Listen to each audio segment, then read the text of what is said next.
Au niveau de la Côte d'Ivoire, il y a plusieurs raisons de venir investir. Au niveau de la Côte d'Ivoire, il y a plusieurs raisons de venir investir. Parce qu'au niveau du secteur agricole, le secteur agricole représente 25% du PIB, 30% des exportations, 40% du taux de participation à la population active et la part totale des recettes d'exportation s'élève à 80%. Il y a aussi des accords que la Côte d'Ivoire a signés, des accords bilatéraux et régionaux à travers l'Organisation africaine de la propriété intellectuelle, au niveau de la CEDEAO, au niveau de l'UEMOA, les accords de partenariat économique, l'APE, et puis les zones de libre-échange. Il y a aussi en Côte d'Ivoire, la Côte d'Ivoire a mis en place un système de défense de l'inclusion sociale et de la protection de l'environnement pour la durabilité de la production.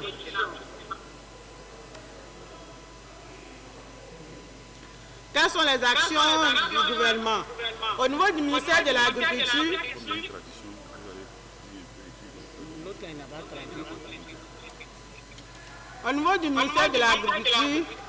sur le programme national d'investissement agricole, qui est la boussole de tout ce qui est activité, tout ce qui est investissement au niveau du secteur agricole.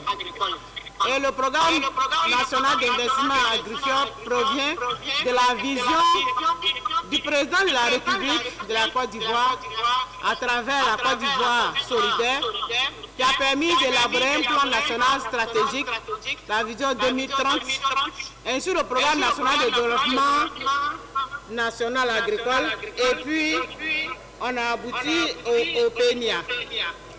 Qu'est-ce que le PNIA nous donne?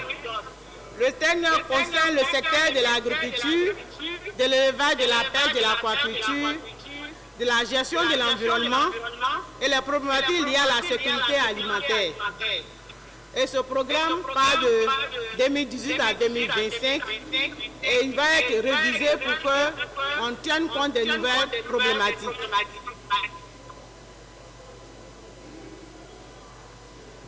La stratégie du PNIA du secteur agricole, c'est une agriculture ivoirienne durable, compétitive et créatrice de richesses équitables partagées. Et comme objectif, le PNIA cherche à résoudre le développement de la valeur ajoutée au niveau des productions agricoles et des productions animaux, le renforcement du système de production agricole et au niveau aussi des produits animaux et une croissance inclusive. Au niveau du PNIA, il y a plusieurs objectifs. Le développement des valeurs ajoutées, le renforcement des systèmes de production et une croissance inclusive. Il y a plusieurs programmes qui sont liés au PNIA. Nous avons 6 programmes. Et quelle est la part des investissements au niveau du PNIA? Le PNIA a un montant global de 11 900 milliards avec l'apport de l'État, mais la plus grande part est attendue du secteur privé. Ça vous dit que les coopératives qui sont ici ont leur part à jouer dans la mobilisation des ressources pour atteindre les objectifs du PNIA.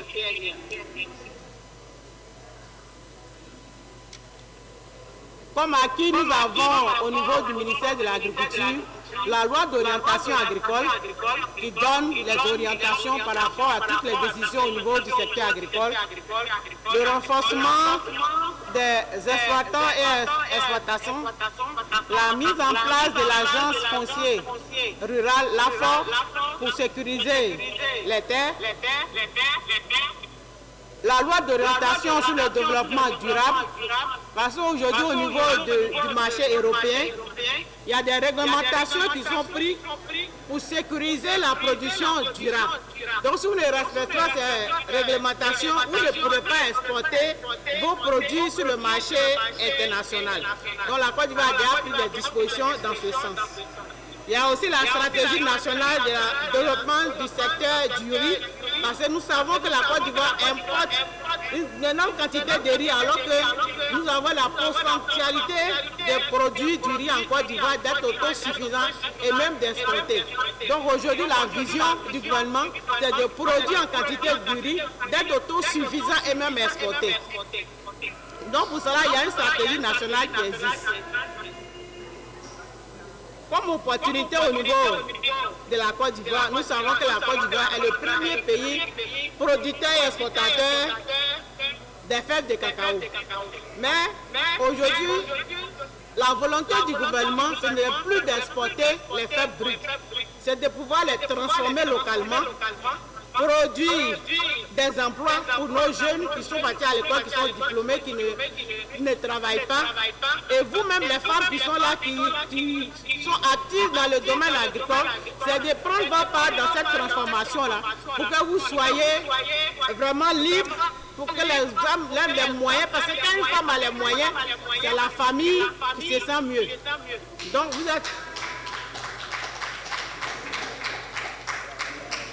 vous avez beaucoup attendu.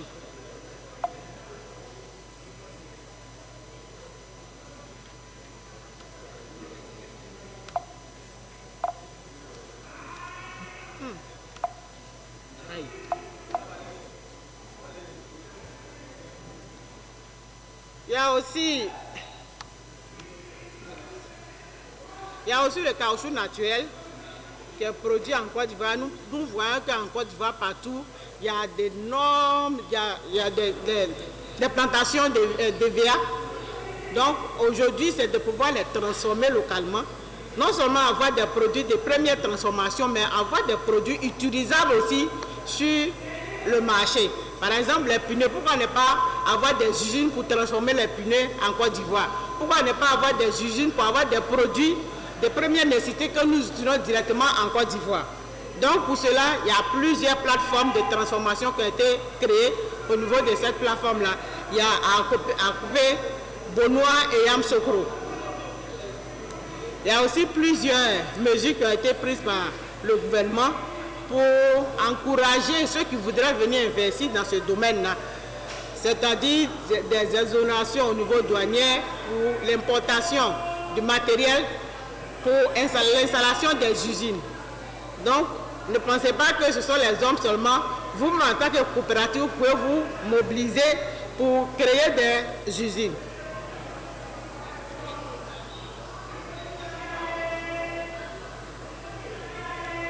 Nous parlons tout à l'heure des noix de cajou. Aujourd'hui, la Côte d'Ivoire est le premier pays producteur et exportateur de noix de cajou. Mais la vision du gouvernement, c'est plus d'être premier producteur.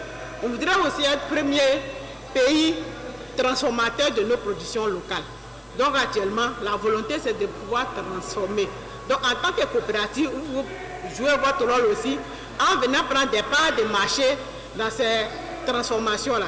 Au niveau de la noix de cajou, il y a des plateformes qui ont été déjà créées pour que les usines viennent s'installer. Sur ces plateformes, il y a déjà l'électricité, il y a déjà l'eau, il y a déjà des magasins de stockage qui sont déjà construits. La plateforme de Korogo est déjà livrée, mais il y a d'autres plateformes qui sont encore en construction, notamment la plateforme de Bondoukou, la plateforme de Ségala et Boaké qui vont être mises en place. Donc ne restez pas, n'attendez pas que ce soit les autres qui viennent de l'extérieur pour pouvoir s'installer. Parce qu'ils viendront s'installer, ils vont vous employer comme des manœuvres. Mais lorsque vous-même vous mobilisez vos fonds, que vous vous installez, les bénéfices vous reviennent et pour mieux profiter des investissements de l'État de Côte d'Ivoire. Il y a également le riz dont j'ai parlé tout à l'heure et puis le manioc. Aujourd'hui, la Côte d'Ivoire, notre article national, si on veut dire, c'est la première nourriture au niveau de la Côte d'Ivoire. Tous nos enfants raffolent de la teke. Même à l'extérieur, on parle de la teke.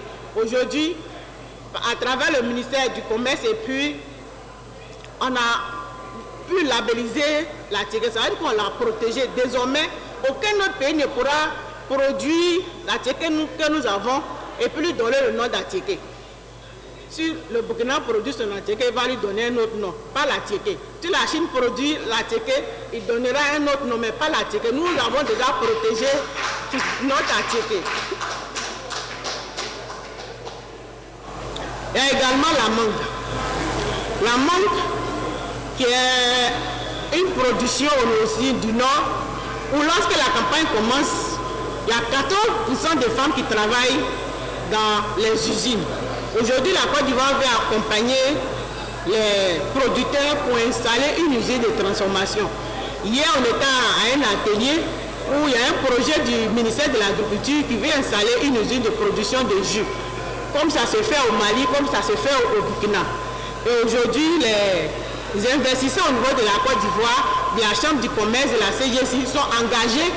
Ils ont donné leur accord pour prendre en main ce projet-là, pour pouvoir faire les transformations.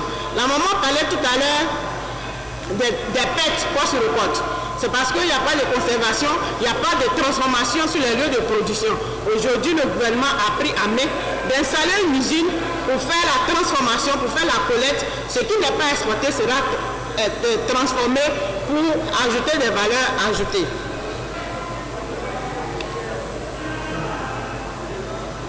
Je parlais tout à l'heure du PENIA. Le PENIA a mis en place des structures pour pouvoir développer l'agriculture. Et principalement, il s'agit des agropoles. Les agropoles ont été choisis comme modèle pour pouvoir développer nos différentes régions. Donc, il y a 9 agropoles qui vont installer sur toute l'étendue de la Côte d'Ivoire. Il y a l'agropole de Yamsoko, qui est le bélier, qui est déjà installé. Il y a celui de Korogo aussi, qui est déjà mis en place. Au niveau des agropoles, il y a tous les systèmes qui ont été mis en place. Ça veut dire qu'il y a des écoles qui sont construites, il y a des systèmes d'irrigation qui sont installés pour que les productrices ou bien les producteurs qui sont là puissent produire les vivriers en abondance.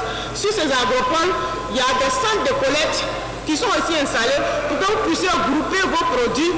Au lieu de les laisser au champ, vous les groupez dans ces centres de groupage pour permettre aux commerçants d'aller là-bas négocier les prix. Si vous êtes ensemble, que vous collectez dans ces centres-là, vous pourrez être fort pour fixer un prix.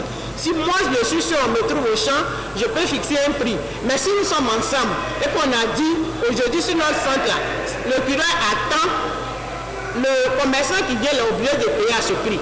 Donc c'est pour ça qu'on vous sensibilise à utiliser les installations que l'État met en place pour faciliter votre travail. Parce que l'État fait des efforts, il prend des prêts pour installer ces unités et puis vous ne les utilisez pas. Et encore vous revenez, encore vous plaignez, vous dites, on n'a pas accès, on ne peut pas transporter nos produits, on ne peut pas les transformer, on ne peut pas les faire sortir. Alors qu'il y a des systèmes qui ont été prévus. Donc, déjà au niveau de Thiébissou, le centre est déjà fonctionnel. Au niveau de Tumodi, il y a un centre qui est déjà fonctionnel. Mais lorsque celui de Korogo en train de se déployer, ils vont aussi créer des centres de collecte là-bas. Même le grand marché de Boaké va être rénové pour que les grandes productions viennent à Boaké pour les collectes et la distribution sur les différents marchés. Donc, les femmes qui sont dans les vivriers, vous êtes appelés à prendre votre part. Voilà. Ne dites pas que le gouvernement ne fait rien pour nous, le gouvernement fait beaucoup. Mais c'est parce que vous ne venez pas à l'information, vous ne savez pas. Il y a beaucoup de choses qui sont faites au niveau des ministères, surtout au niveau du ministère de l'Agriculture. Il y a beaucoup d'actions qui sont menées en faveur de la population rurale, en faveur des productrices que vous êtes, en faveur des coopératives. Donc venez à l'information pour que vous puissiez bénéficier de tout ce que le gouvernement met à votre disposition.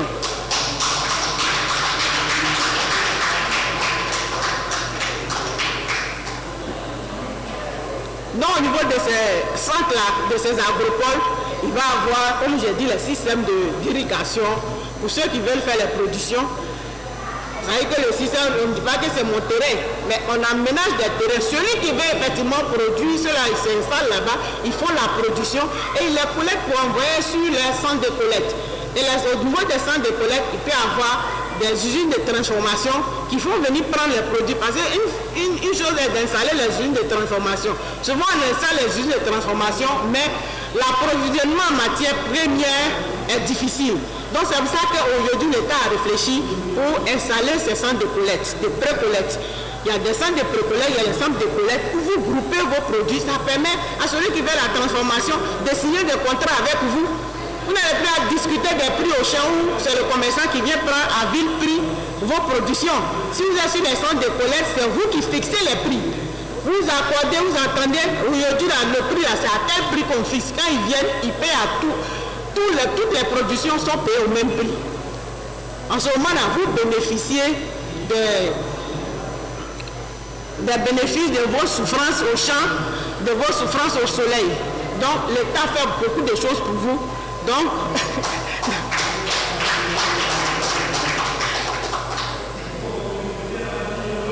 il y a aussi les laboratoires. Aujourd'hui, ils sont des produits. Mais actuellement, le développement du monde, c'est les produits de qualité. Parce que quand nous allons dans les hôpitaux, il y a beaucoup de maladies.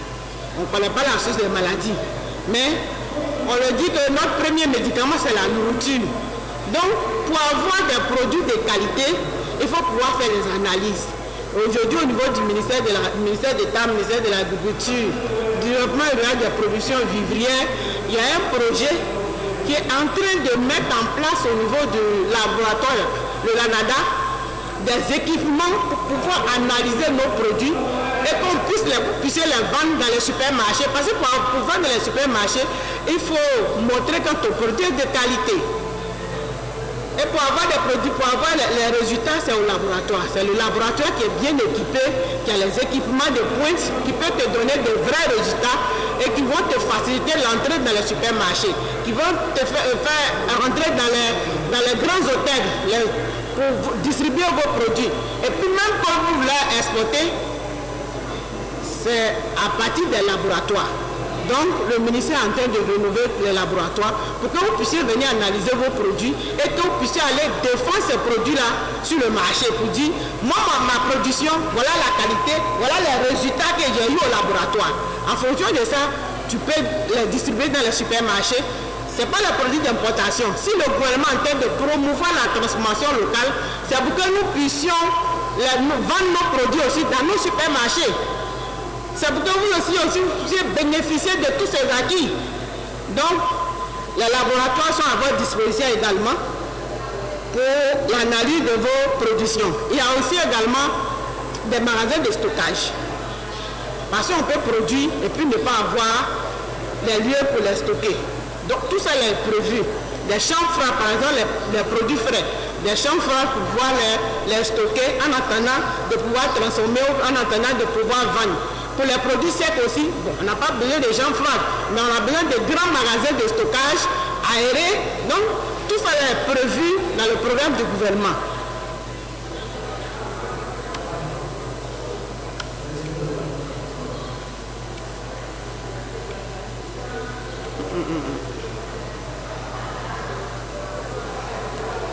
Maintenant, quelles sont les structures qui accompagnent au niveau de notre ministère? Il y a le FICA qui est là, le Fonds interprofessionnel pour la recherche et le conseil agricole qui accompagne. Il y a l'Agence nationale d'appui au développement rural, l'ANADER, que vous connaissez, tout producteur doit connaître l'ANADER. Parce que c'est la seule structure qui peut vous dire quels sont les itinéraires techniques qu'il faut, quelles sont les bonnes pratiques agricoles pour avoir des produits de qualité. Ce n'est pas au laboratoire qu'on a les produits de qualité, mais ça part de la production. Donc l'ANADER a ce rôle-là de pouvoir encadrer sur le terrain pour pratiquer, pour avoir les bonnes pratiques agricoles et sortir des produits de qualité avant de les envoyer sur le marché. Il y a aussi le centre des centres de recherche. Les centres de recherche au niveau de la Côte d'Ivoire, il y a le centre de recherche national agronomique, il y a le CNRA, mais il y a également les universités aussi qui font les recherches. Il y a des grandes écoles comme l'école de Yamsoko aussi qui fait des recherches en matière d'agronomie. On a eu ICRISAT et puis celui qui est venu présenter les résultats de la NACAD. C'est la recherche. Au niveau de la Côte d'Ivoire également, il y a des structures de recherche. C'est pour ça que le DG, dans son intervention, a dit qu'il faut qu'on ait une relation entre ces structures avec nos structures de recherche qui sont dans les CNRA, qui sont dans les universités, pour qu'ils puissent bénéficier de leurs acquis et de pouvoir aussi au niveau de la Côte d'Ivoire mettre en place des plans aussi améliorés que ce qu'ils ont chez eux. Il y a également les écoles de formation. Parce que dans tout ce que nous sommes en train de faire, c'est pour ça que j'ai demandé est-ce qu'ils peuvent nous accompagner dans les formations. Donc, au niveau des formations, l'école supérieure d'agronomie, il y a aussi l'école de Benjerville aussi qui forme les agents de l'agriculture pour les accompagner, pour accompagner au niveau de la production, au niveau de la recherche. Et il y a l'administration même du ministère de l'Agriculture, à travers ses directions régionales, ses directions centrales, ses directions départementales et régionales pour vous accompagner. Quand vous êtes dans un département, il y a au moins une représentation du ministère de l'Agriculture qui est là, qui peut vous accompagner. Il y a le CNRA qui est là, il y a la NADEC qui est là, même les structures des conseils café, cacao, puis la NACA, dans les zones, elles sont représentées, elles ont des structures en place qu'on pourra approcher pour avoir des informations. Parce que tous les projets que le gouvernement met en place, c'est pour vous. Mais si vous ne venez pas à l'information, vous ne pourrez pas en bénéficier. Également, il y a le programme d'urgence vivrière que la Côte d'Ivoire a déployé récemment, où on a distribué des semences de maïs, des semences de riz, des engrais. On a distribué des semences de riz, des semences des engrais et puis du maïs. C'est pour gratuitement pour que vous puissiez produire et que vous puissiez nourrir la population. Parce que le gouvernement, le président de la République a constaté que sa population en fait. Donc il a pris sur lui de distribuer des semences, de distribuer des engrais pour que vous puissiez produire afin de nourrir la population. Et ça, c'est gratuit, ce n'est pas à rembourser. Il y a également le projet, un projet du ministère de l'Agriculture aussi, qui finance pas les coopératives, mais si vous êtes organisé en coopérative, effectivement, que vous avez des documents qui sont formels, vous pouvez aller soumettre. Il y a des fonds qui sont disponibles, on appelle ça les fonds à coût partagé. C'est-à-dire que vous avez une part et le ministère vous accorde une part. Récemment, on a participé à une remise de chèques pour des personnes qui ont soumissionné, qui ont eu des chèques pour financer leurs activités.